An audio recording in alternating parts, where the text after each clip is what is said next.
Բարի երեկո, Tribune-ի եթերում կարճ միացում հաղորդաշարն է, ամփոփում ենք անցնող շաբաթվա կարևորագույն իրադարձությունները։ Այսօր մեր տաղավարում հյուրընկալել ենք Հայաստանի Հանրապետական Կուսակցության գործադիր մարմնի անդամ Մարգարիտ Եսյանին։ Ողջույն Տիկին Եսյան։ Շնորհակալ եմ հրավերն ընդունելու համար։ Ես եմ շնորհակալ հրավերի համար։ Տիկին Եսյան,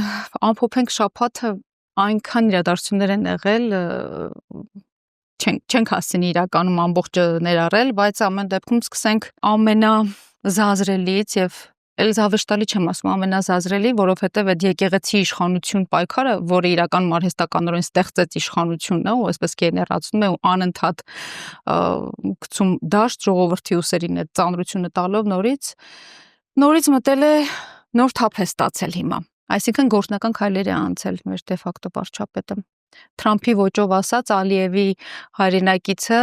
ինչպես իրեն ասեց իհարկե Թրամփը, ձերբակալել է արդեն Մայրաթորի Արագածոտնի թեմի առաջնորդ Մկրտիչ եպիսկոպոս Պրոշյանին ու մի շարք հոգևորականների, իսկ սկզբանե 17 հոգի էին կարծեմ կալանավորել, այնտեղ քննությունից հետո բաց են թողել մի քանիսին, հաշվապահին էլ բաց թողեցին, տնային կալանք արդեն սահմանեցին, դրանից հետո երեկոն էլի իմանում ենք, որ փաստաբանին են այսպես կալ մեջ արելու տարել, հետո արդեն այո 2 ամիս էլ նրան կալանք տվեցին, այդ կծիկը էլի բացվել է ու սկսվել է, իրականում բոլորն են ասում, որ ինչ որ անտեսանելի ուժ, ոնց որ մեքենան ժամանակի հետ է տվել, ու մենք 37 թվի մեջ ենք հայտնվել, այդ բոլորն են ասում իրականում, այդ ռեպրեսիվ ժամանակաշրջանի տպավորությունը, բոլորը այդ ծանրությունը զգում են իրենց վրա, սկսած լրատվամիջոցներից։ Մամուլը մի բան այն չգրեց, դատի տվեցինք։ Քաղաքական գործիչը մի բան այն չասեց, կոչեր, չգիտեմ, փաստաբանը էլի գրառում արեց, սա էլ է կոչ։ Մի խոսքով ապրում ենք այդ դարաշրջանում։ Հիմա, եթե տեսել եք, այնտեղ ինչ կադրեր ցուցադրեցին նաև, երբ որ խոզարկում էին հոգևորականների, թե ինչ էին գտել փողի, ինչ որ անիմաստ կտրոն, բենզինի, մի խոսքով ցուցադրում էին այդ ամեն ինչը, բնական է, որ ինչ որ քաղաքական խնդիրներ է լուծում դրանով, ոչ թե բուն մեր հոգևոր առաջնորդի դեմ է այս ամեն ինչը, այլ բնականաբար նա իր քաղաքական PR-ի այդ սկանդալային ոճը բռնած, այդ թելելով գնում է։ Հիմա նաև խոսակցություններ կան, որ կաթողիկոսի գահակալության օրը հոկտեմբերի 27-ին նրա գահանկեցության ինչ որ այսպես նախապատրաստական աշխատանքներ են գնալու, որի մասին նա պետք է խոսա, երբ որ գնա այն դավաճան Արամ Տերտեր Արամի մոտ լսելու նրա, չգիտեմ, հոգևոր զրույցը, չեմ կարող ասել, արդեն անուն էլ չեմ կարող նրա տալ։ Իրականում, գիտեք նաև, որ 37 թե 57 եւ ավելի քննիչ է ներգրաված այս գործի մեջ, Տիկին Եսյան, այն պարագայում, երբ որ դուք տեսնում եք մեր հանցագործությունների քանակը, որ օր-օրի ավելանում են տարատեսակ բազմապիսի, ոչ մեկ դրա մասին ընդհանրապես ոչ ընդամենը տեսնում ենք Շամշյանի գրառումները, վիդեոները ու վсё։ Առհասարակ ինչ է կատարվում մեր երկրում, այս եկեղեցի իշխանություն պսևդո պայքարը, ինչպես դուք կբնութագրեք։ Երկար գիտեմ, բայց շատ նորմալ է, որովհետև ես հասկանում եմ, որ նաև լրագրողները ունեն մտահոգություն եւ սրտնեղված են եւ արդարացիորեն ջղայն ենք բոլորս եւ ես հասկանում եմ նաև ձեր հարցը նաև վերաբերմունք էր, ձեր հարցը նաև գնահատական էր, դրա համար ես շնորհակալ եմ իրականում ձեզնից, որովհետև դուք ասացիք ամփոփենք շաբաթվա ամփոփում, բայց այնքան բան է եղել, որ մենք չենք կարող ցավոք սրտի, ես պիտի ասեմ, որ մենք եւ քաղաքական գործիչներս, եւ հասարակական գործիչները, եւ լրատվամիջոցները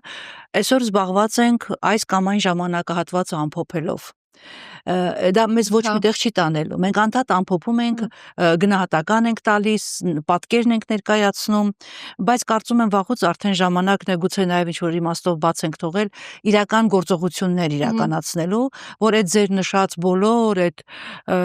հանցագործությունները, ես դրանք միշտ անվանում եմ հանցագործություն, իշխանության հանցագործություն իր ժողովրդի իր հասարակության դեմ, այդ հանցագործությունների կծիկը ի վերջո կտրվի եւ բացվի եւ մարդիկ իրականությունը տեսնեն բաց աչքերով։ Մի քանի այսպես этаպներով է ձեր դիտարկումը, ես սկսում եմ ձեր բոլոր դիտարկումները եւ ամենակարևորը, որ երեք մենք ականատես էինք եւ նախորդ օրը հայ առաքելական եկեղեցու հոգեվոր հովիվների դեմ այդ ոտնձգություններն էր։ Ես միշտ եմ ասել, հիմա պիտի կրկնեմ եւ համոզված եմ դրանում, որ այս իշխանությունը, որ զավթվեց 18 թվականից զավթեցին, նպատակներ ուներ, հիմնական նպատակներ մեղր եւ ինքը շատ պրոֆեսիոնալ, շատ խելացի, շատ ուղղորդված, ցավոք սրտի իրականացնում է իր բոլոր մեղերը, բոլոր հանձնարարությունները, ամբողջ ծրագիրն է իրականացնում։ Ուրեմն առաջին մասում այդ փաթեթի 18 թվականից հետո 19 թվականներ, երբ որ Նիկոլ Փաշինյանը պետք է հայտարարեր, որ ինքը բանակցային գործընթացը սկսում է իր զրոյական կետից, ինչ որ պետք է այդ էլ բանակցում է, ինքը պիտի հայտարարեր, որ այն ժառանգությունը բանակցային գործընթացի ընթորում փայլուն ժառանգությունը, որը եթե իրականություն դառնար, այսօր մենք ունենայինք հայկական Արցախ, արցախցիները կբնակվեին իրենց բնօրանում, Արցախը կունենար ընդունված լեգիտիմ կարգավիճակ եւ կունենար անվտանգության գոտի Բերձերով եւ Լաչինով։ Եվ 5 շրջանների հարցը եւ հանրաքվեի հարցը կլուծվեր ժամանակի ընթացքում։ Սա այս այն ժառանգությունն է, որ Սերժ Սարգսյանը թողել էր հաջորդ իշխանության, այսպես ասած։ Բայց Նիկոլ Փաշինյանը եկավ եւ հայտարարեց, որ ինքը այդ թղթերը կարդացել է, բան չի հասկացել, սկզբից նման հայտարարություն արեց, հետո ասեց ոչ մի բան իրան չեն տվել, հետո ասեց ինչ որ պետք է այդ էլ բանակցում ենք, հետո ասեց մեր զրոյական կետից ենք բանակցում եւ բերեց Արցախը Հայաստանը եւ վերջ հայտարարությամբ բերեց են կուլմինացիային, որին ընդ որում կներեք, ես վստահ եմ, որ պատրաստ էր եւ Ադրբեջանը եւ միջազգային հանրությունը, որպիսի պարտադրված միտումնավոր պատերազմ հրահրվի եւ Նիկոլը հնարավորություն ունենա մեր հանրությանը ասել, որ ինչ անենք, պատերազմ եղավ, պարտվեցինք դրա համար Արցախը հանձնեցինք, բա ուրիշ տարբերակ չկար, բա ես պատերազմ պիտի մղեի, որտեղ իրանք հարձակվել էին, թե չէ ինձ կասեին դավաճան, եթե ես հոկտեմբերի 19-ին, ինչպես ռուսական կողմն էր պնդում եւ ինչպես միջազգային կառույցները ընդ որում պնդում էին, որ հոկտեմբերի 19-ին դադարեցրու այս պատերազմը, կանգնեցրու,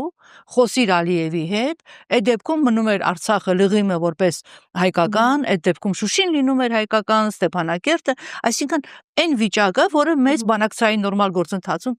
որին պիտի հասնեինք։ Ինքը սա չարեց միտումնավոր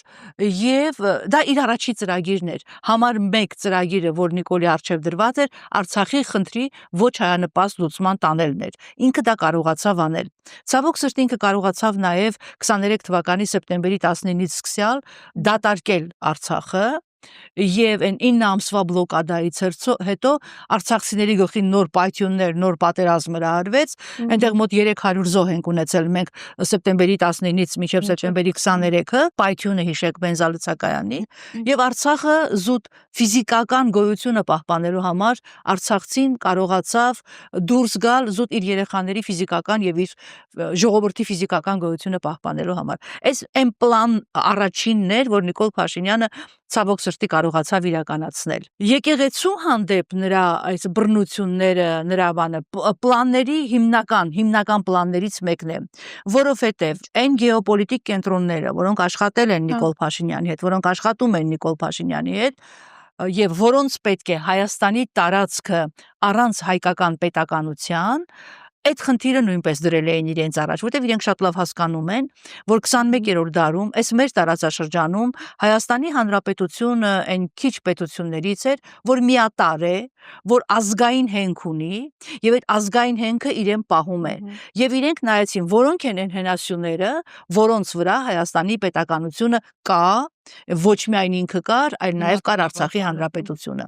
Այդ հենասյուներից ամենահիմնականներից մեկը հայ առաքելական եկեղեցին է, հայկական քրիստոնեական հավատը, որի դեմ Նիկոլ Փաշինյանը ի սկզբանե սկսեց աշխատել։ Եվ որքան էլ ինքը հայտարարի, որ ինքը հայ քրիստոնյա է, եւ որքան էլ նրա ազգային ժողովի նախագահը գնա եկեղեցում եւ չթույլատրված գործողություններ անի, նկարներ անի, ֆոտոներ անի, վիդեոներ անի, որքան էլ իրենք փորձեն այսպես քրիստոնյա, հայ քրիստոնյա Երևան, նրանց գործողությունները խոսում են հակառակի մասին։ Հիմա եկեղեցու հոգևոր հայրերին ձերբակալությունները, կալանավորումը եւ այլն։ Այս մի բում եղավ, հիշում եք, որ ամենայն հայոց կաթողիկոսին չէին թողնում մտնել Սարդարապատ, հետո ամենայն հայոց վեհարանի վրա էին հարձակումներ անում։ Այստեղ թվաց թե ամեն ինչ հանդարտվեց, մարդիկ կանգնած էին, բայց ոչ, Նիկոլը մինչև իր նպատակին չի հասնում, չի հանգստանում։ Սա սատանայական մղում է, սատանայական մոլուցք է, դա չար ուժի մոլուցք է, ինքը այդ չար ուժի մարմնացումն է այսօր Հայաստանում։ Ինքը հիմա շատ խելացի է աշխատում եւ գնում է ընդդեմ եկեղեցու։ Եվ ես էլ տեղեկացա, կարդացի այսօր սոցիալական ցանցերում հոկտեմբերի 27-ի հետ կապված նրա նկարտումը, որովհետև եթե հիշում եք, ես այն ժամանակ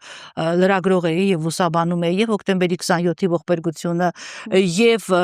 ամենայն հայոց կաթողիկոսի ընտրությունները, ես գտնվում էի Էջմիածնում այդ պահին, երբ որ կաթողիկոսի ընտրությունները, որպես լրագրող, ընտրություններն էին տեղի ունենում, երբ որ մենք լսեցինք, որ խորհրդարանում կրակում են եւ Կարեն Դեմիրճյանն ու Վազգեն Սարգսյանը սպանվել են, այսպես մի տեսակ անանուն ինֆորմացիա այսպես սկսեց պտտվել եւ լրագրողական շրջանակներում եւ քաղաքական շրջանակներում եւ հասարակության մեջ, որ այստեղ թուրքական հետք կա։ Այստեղ թուրքական հետք կա եւ ամենայն հայոց կաթողիկոսի ընտրությունը մի տեսակ ոնց որ զուգադիպեց այդ պատահական չէր։ Ես ամենևին պատահական չեմ համարում հոկտեմբերի 27-ի ողբերգությունը, ոճրագործությունը, որը էլի համարում եմ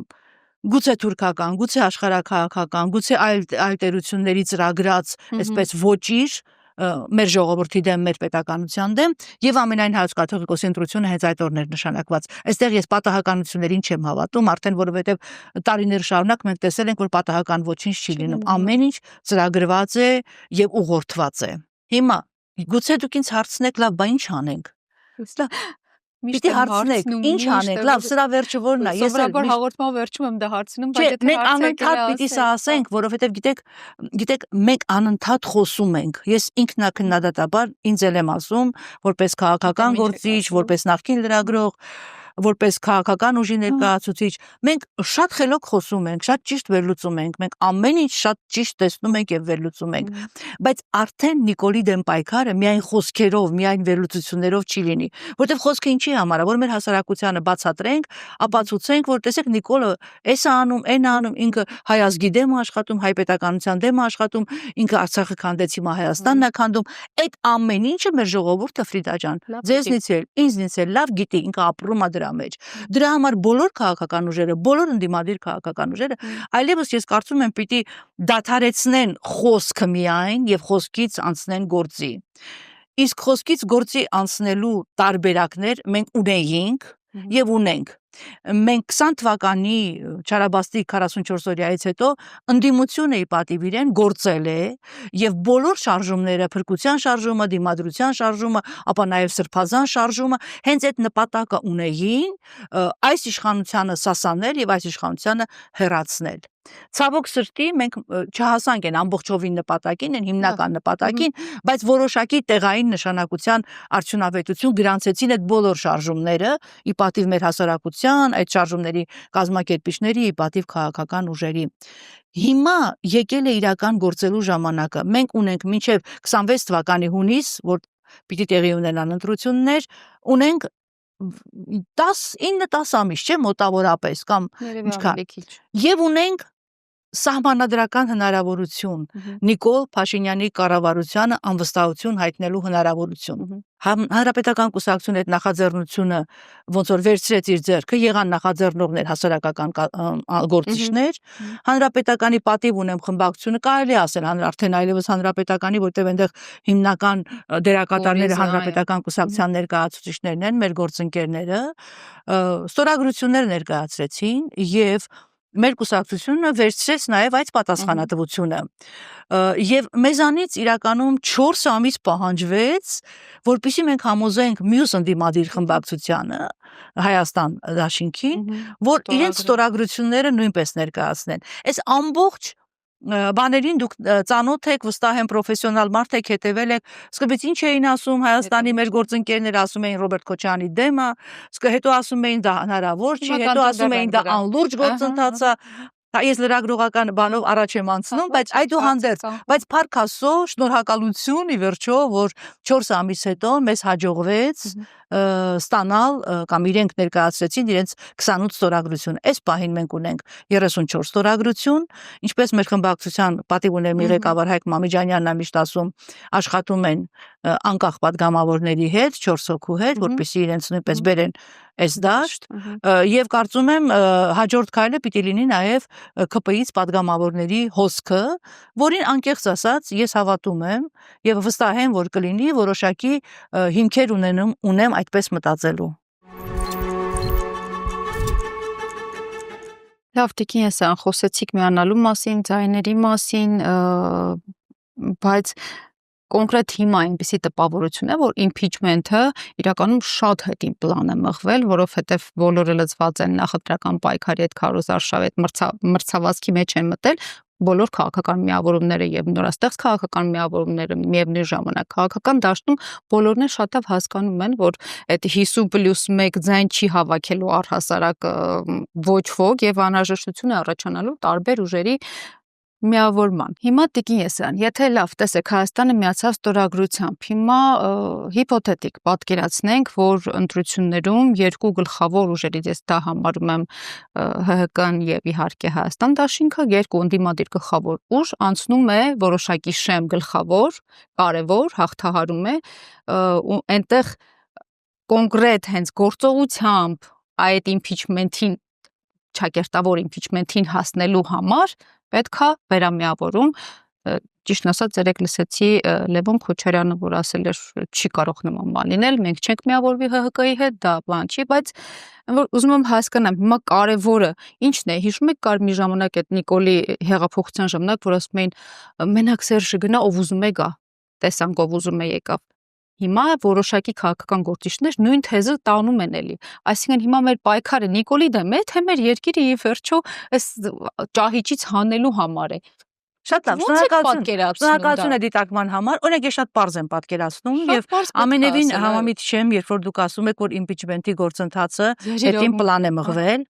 Շատ մարդիկ կուզեն այդ գործընթացը հետին պլան մղել, ընդ որում ես ստացվում է, բայց ես կուզեի, որ մեր ընդդիմադիր գործընկերները իրականում ոչ միայն ստորագրություն տալով, այլ բուն հողի վրա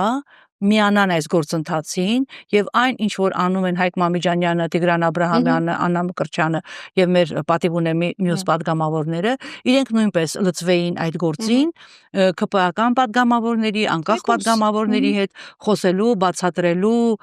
գուցե ինչ որտեղ նաեւ խնդրելու, հասկացնելու, թե ինչպիսի վիճակում է մեր երկիրը, սա ամենաճիշտը կլինի եւ ամենաարդարը կլինի։ Ինձ մի բանի մասին ուզում եմ ուղակի թրուցիկ դրա մասին ես ասել։ Ինձ առնվազն զարմացնում է մեր Հայաստան խմբակցության որոշ падգամավորների որոշ հայտարարություններ տարբեր հարցազրույցներում առայն, որ իրենք չեն հավատում, որ ԿՊԻ-ից հնարավոր է ձայներ վերցնել, ՀՊ-ից հնարավոր է ստորագրություններ վերցնել եւ երբ որ մենք հայտարարում ենք մասնավորապես Մարգարիտ Եսայան, երբ որ հայտարարում է, որ ինքը տեղեկություններ ունի, որ ԿՊ-ից կան մարդիկ, որոնք իրավիճակի համապատասխան կուլմինացիայի դեպքում վստահաբար անցնելու են այս կողմ, մեր Հայաստան խմբակցության որոշ падգամավորներ թերհավատ են եւ փորձում են իրենց որոշակի կայքերում եւ սոցցանցերում նույնիսկ հեգնել այս պնդումը։ Հիմա ես շատ པարզ եւ հստակ ուզում եմ մեր գործընկերներին ամենայն հարգանքով հարցնել. իսկ իրենց խմբակցությունում ովքեր էին, որ մինչեւ 20 թվականի պատերազմը ԿՊԻ-ում էին, ԿՊԻ ցուցակներով էին դարձել падգամավոր եւ 21 թվականին ԿՊԻ-ից դուրս եկան եւ միացան Հայաստան խմբակցությունին։ Թող մի հատ նայեն։ Ընդ որում այնտեղ մի հոգի նաեւ պատիվ ունեմ ու միացավ Թագուհի Թովմասյանի մաս։ Ես ասում եմ, որպեսզի հետո չասեն բա Թագուհի Թովմասյանը։ Հա, այդ ոնց եղավ, որ իրենք կարող էին 21 թվականին ԿՊԻ-ից թռնել եւ միանալ Հայաստան խմբակցությանը եւ հիմա ԿՊԻ-ում չկան իրենց նման մարդիկ, որ կարող են կուլմինացիայի դեպքում իրավիճակի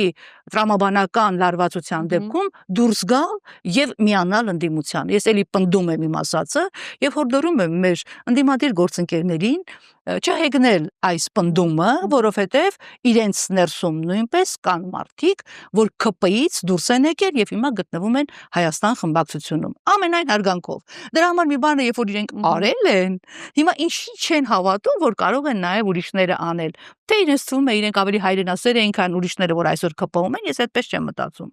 Մյուսը impeachment-ի գործընթացը շատ ռեալ է։ Եվ այսօր եւ երեք դուք նշեցիք, որ շաբաթը շատ հագեցած էր եւ այս երկու օրը մենք հոգեվորականների այս ամեն ինչով ենք զբաղված եւ գրում ենք եւ վրթովում ենք եւ այլն եւ այլն։ Ես կարծում եմ մեր ընդդիմությունը պետք է մի բանով զբաղվի հիմա, փողոց գեներացնելով։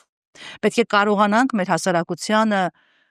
հասարակության մոտ վստահությունը այնպես ամրացնել եւ վստահությունը այնպես ներշնչել ընդդիմադիր ուժերի հանդեպ, որ մարդիկ կրկին դուրս գան փողոց։ Սա ամենալավագույն ելքն է, որովհետև անվստահության գործընթացը առանց փողոցային ճնշման որևէ հաջողության չի բերելու։ Այստեղ միակարծիք ենք բոլորս եւ բոլորս հասկանում ենք, որ սա պիտի լինի փողոցի ճնշմամբ։ Այս երկու։ Երրորդը, երբ որ դուք ասում եք կան մի քանի ուժեր, որոնք կարող են եւ ինչու չեն միավորվում եւ այլն եւ այլն։ Այո, ընդդիմադիր պահը նկատի ունեմ։ Այո, ընդդիմադիր շատ ուժեր են ձևավորվում, նաև նորելուկներ, նորաթուխներ, նախկինում այլ կենսագրություն ունեցող այսօր իրենց քաղաքականության մեջ հայտ ներկայացնողները ամենայն հարգանքով շատ ուրախ եմ, որ ի վերջո համարձակություն ունեն հայտարարել, որ իրենք մտնում են քաղաքականություն, եւ հույս ունեմ, որ իրենց քաղաքականության մուտքը կլինի ընդդեմ Նիկոլ Փաշինյանի եւ իրենց նախընտրական ճակերտավոր, որ վաղուց սկսել են, ինչպես դուք արդարացիորեն նշեցիք, նախընտրական իրենց քարոզչությունը իրենք իրականացնեն ընդդեմ Նիկոլ Փաշինյանի ստերի, սխալների, ավերածությունների եւ կործանող գործողությունների եւ հանկարծ որևէ մեկը կրկին չփորձի աշխատել ընդդեմ Հայաստանի Հանրապետական Կուսակցության, որտեղ իրանք բոլորը արդեն շատ լավ գիտեն, գուցե դա խանդի բան առաջացնում իրենց մեջ, որ հանրապետական այո ուղնուցուցով ազնվորեն եւ արդարամտորեն ընդդիմություն է 18 թվականից Նիկոլ Փաշինյանին մինչեւ այսօր եւ լինելու է այդպիսին։ Բայց չեմ հավատում, որ կարող են ընդդիմադիր ուժերը նախընտրական շրջանում միավորվել։ Իրենք բոլորն էլ գրեթե հայտարարել են, որ միայնակ են գնալու եւ Վանեցյանի ուժը, եւ մեր ձևով շարժումը, եւ Քոչարյանի թիմը, այսինքն եւ Արման Թաթոյանը, որպես չմոռանան բոլորին, էլի ովքեր որ կան։ Իրենք հայտարարել են, որ իրենք միայնակ են գնալու։ Գավլիցի դա իրանց ընտրությունն է։ Թե հետո ընտրությունից հետո իրենց զայները ինչ կանեն, այդ դեպքում կերևա թե ով է։ Եթե ընտրվելու որոշակի ձայներ հավաքելուց հետո իրենք կմիավորվեն որպես ընդդիմադիր խմբակցություն եւ կվերցնեն մեծամասնությունը, այդ ժամանակ դա կլինի տղամարդկային, կլինի քաղաքական, կլինի հանուն Հայաստանի Հանրապետության։ Իսկ այս պահին գրեթե բոլորը հայտարարել են, որ գնալու են առանձին։ Ես այս համատեքստում թույլ տվեք առանձնացնեմ մեր ձևով շարժումը, որը իրականում շատ մեծ թափ է հավաքել, որը իրականում հարգանքի արժանի գործողություն է իրականացնում եւ ի պատիվ մեր ձևով շարժման պիտի ասեմ, որ նրա որևէ գործիչ, մասնավորապես Նարեկ Կարապետյանը, որը շատ ակտիվ եւ շատ պատրաստված երիտասարդ է եւ շատ լավ համակարգում է մեր ձևով շարժումը, մինչ այն պահը, երբ որ Սամվել Կարապետյանը Աստծո կամոք ազատության մեջ կլինի, երբեք չեն հայտարարել կամ երբեք չեն խոսել այս կամ այն ընդդիմադիր քաղաքական ուժի դեմ։ Այո, ասում են, որ մենք առանձին ենք գնալու, բայց երբեք չեն խոսել որևէ ընդդիմադիր քաղաքական ուժի դեմ։ Ի տարբերություն սրա, որոշ քաղաքական թիմեր կամ թիմերի ղեկավարներ անդադ իրենց անունը ուզում են այսպես սոսնձել մեր ձևով շարժմանը, ես ուղղակի խորհուրդ կտամ չանել այդ բանը, որովհետև այնպես չի, որ երբ որ իրանք ուզում են սոսնձվել մեր ձևով շարժմանը, մեր ձևովին լավություն են անում, կարծում եմ հակառակը։ Լավ, Տիկին, տեսեք, երբ որ Քոչարյան Լևոնի մասին խոսեցի, նրա զուտ այդ միակնարկի մասին, որ բացառվում է միանալ մասնավորապես եւ գլխավորապես հենց ՀԿ-ին, Արման Թաթոյանի նոր հիշեցի ճիշտ ասած Արման Թաթոյանի թիմից Անանյանը բառացիորեն 3 էր կարծեմ պատասխանել լրագրողից ինչ որ լրագրողից մեկի հարցին ասելով, որ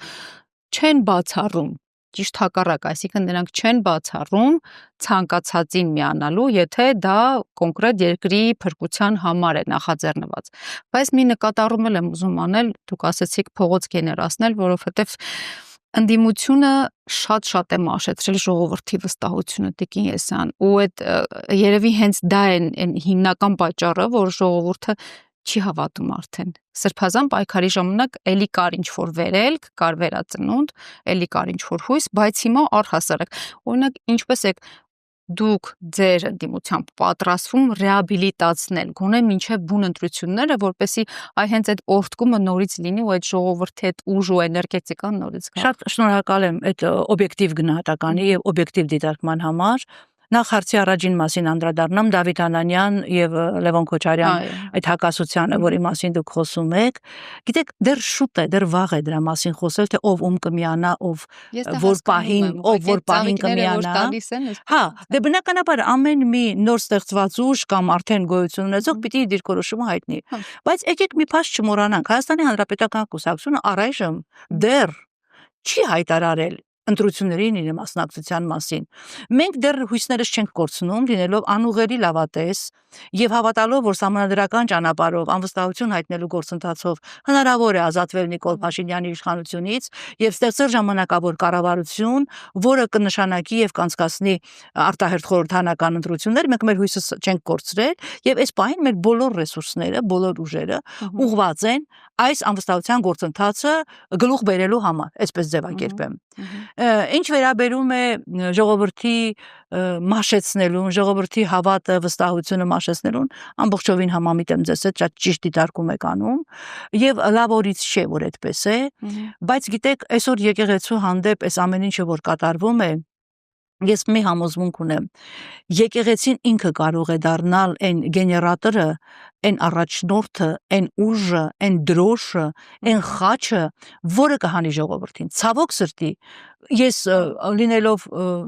նորմալ քրիստոնյա, ինձ իրավունք չեմ վերապահում մեր եկեղեցու հասցեին որևէ ոչ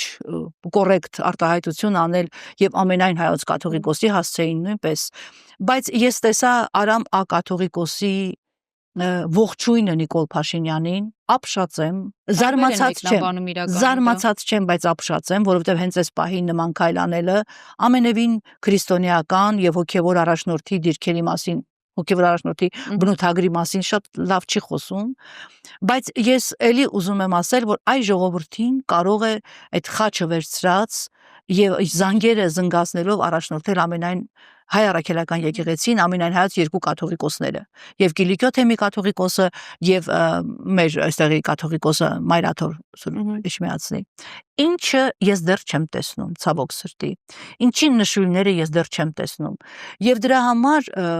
մեր եկեղեցին, կարծում եմ, մի տեսակ վախվորած անհասկանալի դիրք է բռնել։ Զուտ հայտարարություններով դու չես կարող պայքարել չարի դեմ։ Մայրաթորը ուզում է միլիոն հայտարարություն տարածի, դատապարտելով, գնա Արագածոտնի թեմ հանդիպի հոգևորականներին, գնա որևէ այլ թեմ հոգևորականներին հանդիպի, դա առ ոչինչ է, քանի դեռ կոնկրետ քայլեր չեն ձեռնարկվել։ Սա այս պայքարը քաղաքական պայքար չի, ցավոք սրտի։ Սա ընդդիմադիր ուժերի եւ իշխանության պայքար չի, սա սովորական նորմալ ընտրապայքար չի, սա աննորմալ վիճակ է։ Մեր երկիրը գտնվում է աննորմալ վիճակում։ Զավթիչները դեռ տիրում են մեր երկրին, զավթիչները դեռ օրակարգ են թելադրում եւ այդ թելադրված օրակարգի դեմ չկա դեռ համարժեք ուժ։ Էլի եմ ասում, եկեղեցու դեմ այս երկու օրվա եւ հոկտեմբերի 27-ի սպասելիք, այսպես ասեմ, ամեն դեպքում նման վերլուծություններ կան մամուլում։ Այդ բանը ահաբեկչությունը, սա տերորիզմ է։ Այսօր պետական մակարդակով ահաբեկչություն է իրականացվում հայ առաքելական եկեղեցու դեմ, հայ ժողովրդի դեմ, հայկական սփյուռքի դեմ եւ առհասարակ հայկական պետականության դեմ։ Ինչը երազանքներ Ադրբեջանի, ինչը երազանքներ Թուրքիայի, եւ նրանք միշտ ասում էին, չէ, որ եռամիասնությունը, որ մենք ունենք Արցախի հանրապետություն, Հայաստանի հանրապետություն եւ Սփյուռք, այդ եռամիասնությունից իրենք միշտ սարսափել են բոլոր անցած 30 տարիներին։ Այսօր այդ եռամիասնությունը սասանված է։ Մի հենասյուն Արցախ այլևս հայկական չէ եւ հայեր չկան այնտեղ այլևս։ Մյուս հենասյունը Սփյուռքում այսօր այնպիսի խժդժություններ են, այնպիսի Նիկոլ եւ ոչ Նիկոլ բաներ են, բազարներ են կներեք էլի, հա։ Եվ նույնն էլ Հայաստանում այսօր ինչ է կատարվում, հոգևորականը գործ տվող է դարձել, հասկանում եք։ իրավապաշտպանը գործ տվող է դարձել, եկեղեցին վախվորած կեցվածք է բնորոշել։ Եթե մեր պատմությունից մի քիչ գոնե հասկանում ենք, մի քիչ հիշում ենք հայ ժողովրդի պատմությունը, պիտի հիշենք, որ բոլոր ճակատամարտերում, բոլոր կռիվներում, թշնամու, թուրք սելջուկների, չգիտեմ էլ ում հարձակումների ժամանակ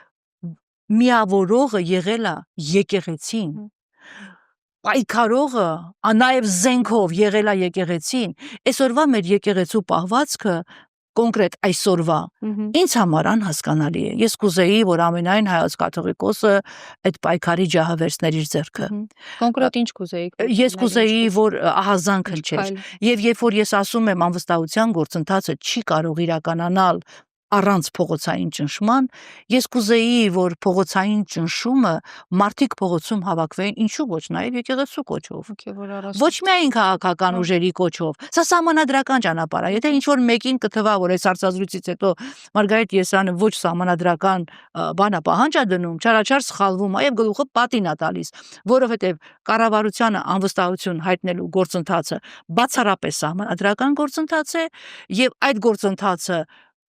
առանց փողոցի, առանց ժողովրդի ճնշման իրատեսական չէ եւ սա նույնպես համանդրական պահանջ է։ Ժողովուրդը իրավունք ունի պահանջներ դնել իշխանության առաջ եւ ժողովուրդը իրավունք ունի համանդրական ճանապարհով փոխել այս իշխանությունը, ինչի մասին, որ մենք խոսում ենք։ Սա կլինի շատ լավ, սա չի լինի, մենք կգնանք 26 թվականի ընտրություններին եւ Նիկոլ Փաշինյանը նորից իր մուրճով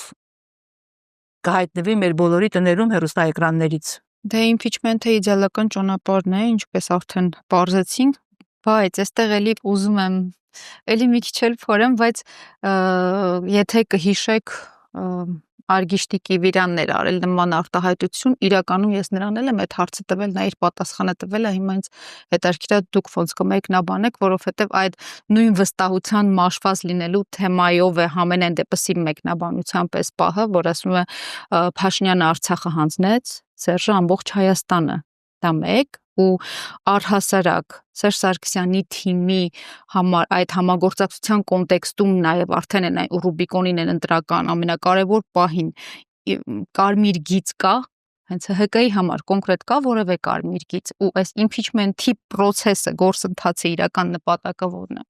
Շատ տարօրինակ է վերջին դիտարկումը, թե իրական նպատակը որն է։ Ձեր նշած անձի մեկնաբանությանը ես չեմ անդրադառնալու, որովհետև այդ անձը ամբողջովին գտնվում է կոնկրետ ուժի ազդեցության տակ եւ կոնկրետ հանձնարարական է իրականացնում, եւ ես պարզապես իրեն պիտի հիշեցնեմ 18 թվականը, թե ինչպես էր ինքը հրապարակում, իր շեֆերի ազգականները հրապարակում, թե ինչպես էին իր շրջապատի ումով ինքը հիմա այսօր ներկայանում է գործարարները եւ օլիգարխները մերժում Սերժին եւ ուղղակի եթե հիշողություն չունի թող մեղր ուտի եւ հիշի թե ինչ եղավ 18 թվականին, թե ինչպես Սերժ մերժեցին, ինչպես հանրապետական մերժեցին իրենց բոլոր մեծ ու փոքր հնարավոր արբանյակներով։ Չմոռանանք էլի, եկեք չմոռանանք 18 թվականը, որտեղ ամեն ինչ այո սկսվեց այդ 18 թվականից։ Եվ այո, Նիկոլը հանձնեց Արցախը, Նիկոլը հիմա հանձնում է Հայաստանը,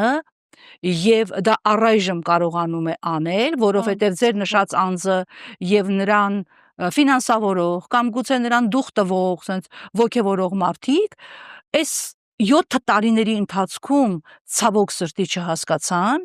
որ իրենց նպատակը, իրենց գործողությունների սլաքները պետք է ուղղված լինեն այս սավթիչ իշխանություններին եւ ոչ Սերժ Սարգսյանին եւ ոչ թե հանրապետական կուսակցությանը։ Այս մասին մենք տարիներ շարունակ ասում ենք եւ քանի որ նրանք բոլորը այդ մարդիկ աշխատում են ընդդեմ հանրապետականի,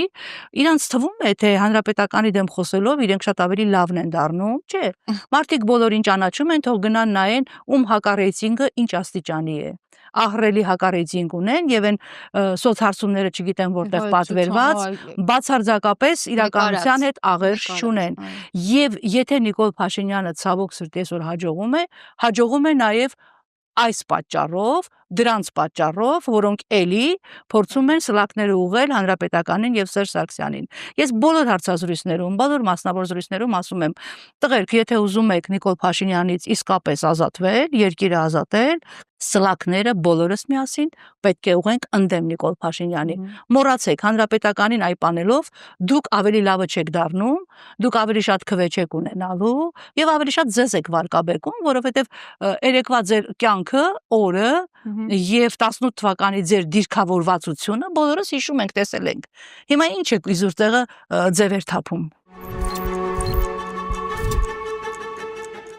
Ես այնա որոնք են այն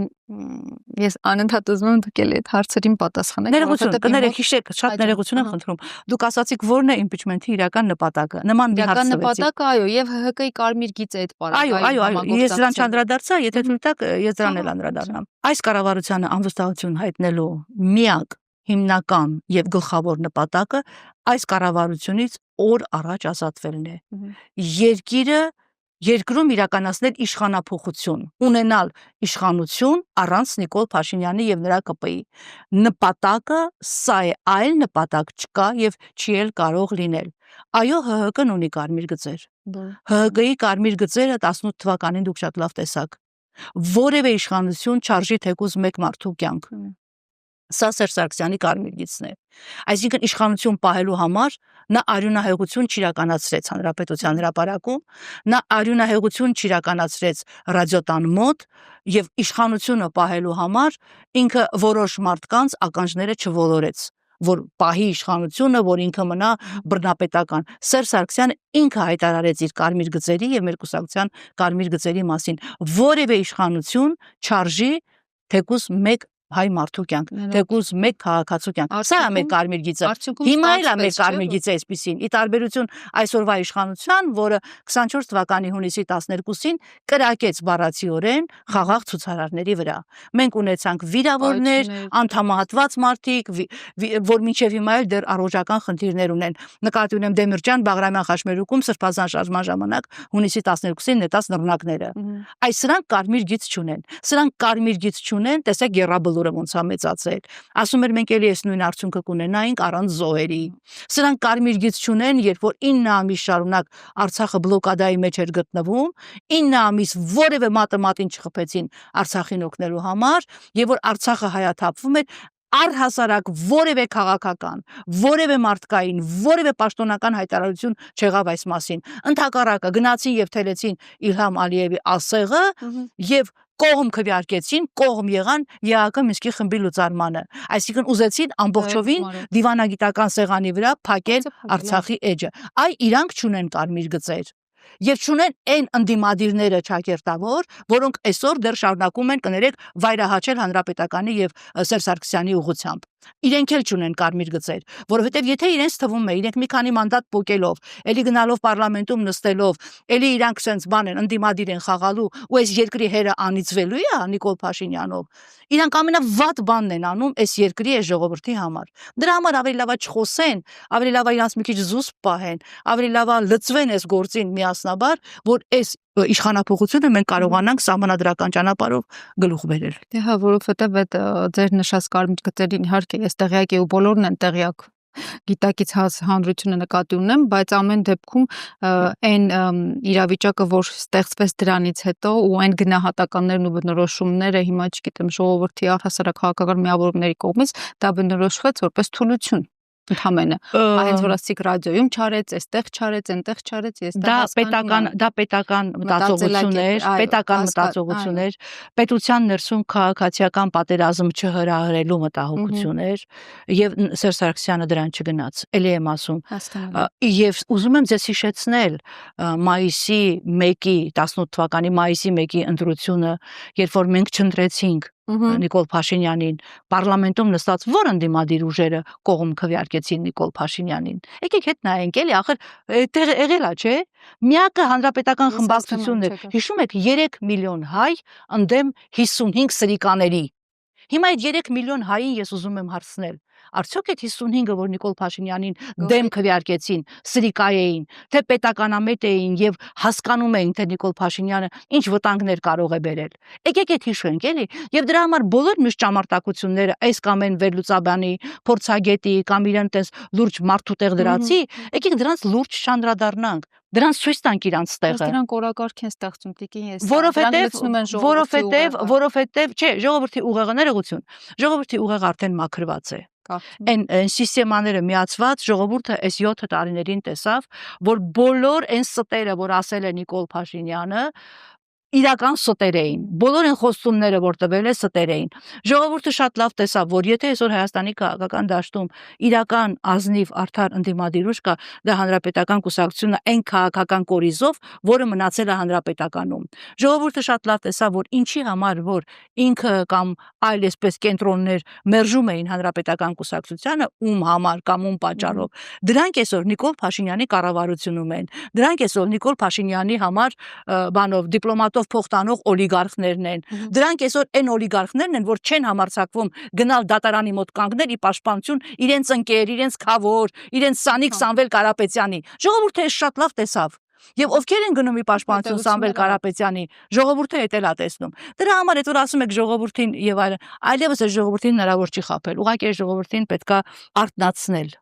Եվ այս ժողովրդին պիտի ասել, որ երբ որ Նիկոլ Փաշինյանին կհեռացնենք իշխանությունից, մի վախեցի, հայ ժողովուրդ, չի լինելու պատերազմ, ինքը սուտ է ասում։ Ինքը խափում է ձեզ հերթական անգամ, երբ որ ասում է, եթե ես գնամ պատերազմ կլինի։ Ինքը միակ ղեկավարն ա եղել անկախ Հայաստանի պատմության մեջ, որ բերել է պատերազմ, հրահրել է պատերազմ, որ ամեն ինչ արել է, որ այդ պատերազմը լինի։ Ինքը միակն է, որ ազատագրված եւ ծաղկեցրած Արցախի հանրապետությունը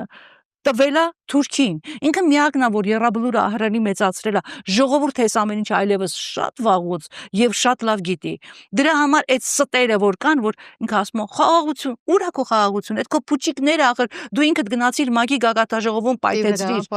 Երբ որ օգոստոսի 8-ի մասին անենց էիք խոսում փոքրպայականներով, կարելի էր կարծել, որ մի աշխարհացունց բան է տեղի ունեցել։ Հետո դու մի քանի օր հետո գնացիր ՄԱԿ-ի գագաթնաժողովում ելույթ ունեցար, ասեցիր Ալիևի խոսույթում բան կա, քրիտիկական ինչ-որ պատերազմական բաներ կա եւ այլ, բայց տղա ջան, Ալիևը ինքն է ասում, որ իր զորքը մեծացնում է, իր բանակը զինում է։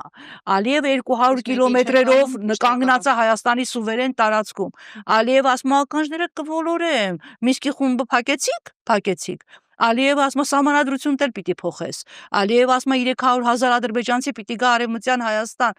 արևմտյան Ադրբեջան։ Այս Ալիևն է ասում, չէ, քո իշխանությանն է ասում, քեզ է ասում։ Հիմա այս ժողովուրդը այս ամեն ինչը շատ լավ տեսնում է։ Ես հույս ունեմ, որ մենք կկարողանանք ի վերջո խելքներս գլուխներս հավաքել, բոլոր ընդդիմադիր ուժերին եմ ասում, միշտ եմ ասում, չգիտեմ, էլ ոնց ասեմ, ինչքան բարձրաձայն ասեմ կամ ինչ էներգետիկայով ասեմ, որ հասկանան։ Այդ սլակները, սիրելի ընդդիմադիրներ, ուղղեք ընդդեմ Նիկոլ Փաշինյանի եւ ԿՊ-ի, ոչ թե ընդդեմ ինձ, ոչ թե ընդդեմ հանրապետական կուսակցության, որովհետեւ մենք միասին կարող ենք այս իշխանությանը հեռացնել։ Մենք միշտ էլ ասել ենք 18 թվականից ի վեր, որ մեկ քաղաքական ուժ չի կարող սրան հեռացնել, որովհետև սրա թիկունքին աշխարհաքաղաքական կենտրոններ են կանգնած, որովհետև սրա թիկունքին թուրք-ադրբեջանական տանդեմն է կանգնած, որովհետև սրան օգտագործում են խամաճիկի, ժելեի, դոնդողի պես, որ պոկեն Հայաստանից ամեն ինչ, որովհետև այդ աշխարհաքաղաքական տերություններին, գեոպոլիտիկ տնտեսությանը ամենահարմար պետք է Հայաստանը, որովհետև շատ կարևոր կետ է Հայաստանը այս տարածաշրջանում, ամենակարևոր կետն է, առանց հայկական պետականության, այս այնքան պարզ թվաբանություն, այնքան պարզ բացատրություն է, որ եթե մենք սա չենք հասկանում, մենք էլի ուրեմն հայրենիք ենք կորցնելու։ Այսինքն, եկեք պայքարենք միասին ընդդեմ Նիկոլ Փաշինյանի, ոչ թե պայքարեք, չգիտեմ, ինչ-որ մեր դեմ, ինչ-որ անհնարին կամ հորինված բաներ հորինեք ու դրա դեմ պայքարենք միասին ընդդեմ Նիկոլ Փաշինյանի։ Կանենք շատ լավ, չենք անի, դե հիմա գնացեք 2 մանդատ էլ փոկեք, ընդեղ էլի նստեք եւս 5 տարի։ 21 թվականին ինչ էին ասում, չէ։ Ասում էին գնում եք Նիկոլ Փաշինյանին հեռացնելու։ Հեռացրիք, զուտ ուղղակի ռետորական հարց էլի։ Ձերբակալված Սրբազանը ավելի ճիշտ Մկրտիչ Սրբազանը նոր ձերբակալված շատ էսպես